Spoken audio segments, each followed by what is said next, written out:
in which you can pay zero taxes on stock market income? I'm serious. You don't need to pay any tax on stock market income if you follow these two simple tips. Hello and welcome. I'm Mayashri from Clear, where we have assisted more than 80,000 tax experts and 6 million tax filers. Do subscribe to support us and get a clear explanation on finance concepts. So let's know tips to save tax on share market income. Before we start, let's take a quick look at how capital gains from stock market income are taxed. Profits on investment in shares are treated as capital assets under the income tax laws, and profits on such investments are taxed under the head capital gains. The liability to pay tax on such investment arises only when the investments are sold. So there is no tax liability as long as you do not sell the investment and realize the profits. When you invest in the markets, you potentially have two types of taxes: STCG, short-term capital gains tax, or tax on gains made by selling stocks or equity mutual funds held for less than 1 year, which are taxed at 15% of the gains. LTCG, long-term capital gains, or tax on gains made by selling stocks or equity mutual funds held for more than 1 year. First, rupees 1 lakh of LTCG is tax-free, and gains above rupees 1 lakh are taxed at 10% LTCG per year. Use these two methods to reduce taxes on your capital gains.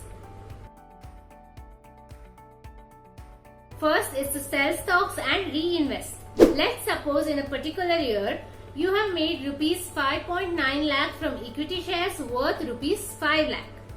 Now you sell all the shares after the holding period of 12 months of purchase and invest it again. The following year, the total corpus becomes rupees 6.4 lakh, that is gains worth rupees 50,000.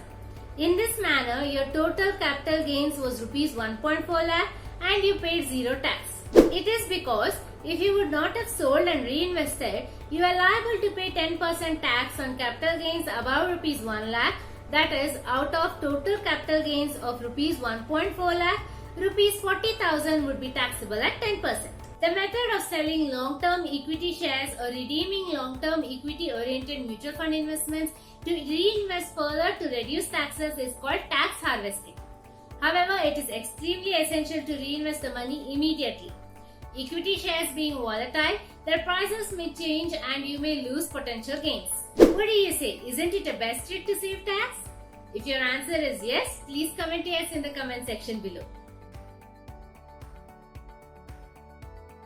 Another excellent strategy to reduce taxes is through tax loss harvesting. The capital loss in a particular year can be used to adjust taxable capital gains. Let me tell you how the method works. Let us say that within 12 months you have incurred long-term capital gains worth rupees 2,30,000 from a particular equity shares investment. And for this, the taxable capital gains would be rupees 1,30,000. At the same time, you have incurred long-term capital loss worth rupees 1,80,000 from another fund in the same year. Then this loss would be adjusted against the taxable capital gains of rupees 1,30,000 from the previous fund. Moreover, the balance loss can be carried forward to 8 subsequent years and can be adjusted against the future capital gains. This method can increase the net returns on the portfolio. The best thing is that even a bad year can add to the value of the portfolio. While setting off losses using tax loss harvesting, income tax rules must be complied. Long-term capital losses can be set off against only long-term capital gains. You cannot set off long-term capital losses against short-term capital gains. Short-term capital losses can be set off against either short-term capital gains or long-term capital gains. I hope this will help you a lot in tax savings. Thank you for watching this video. Do subscribe to support us and to get a clear explanation of finance concepts. Stay tuned for more updates. Take care and goodbye.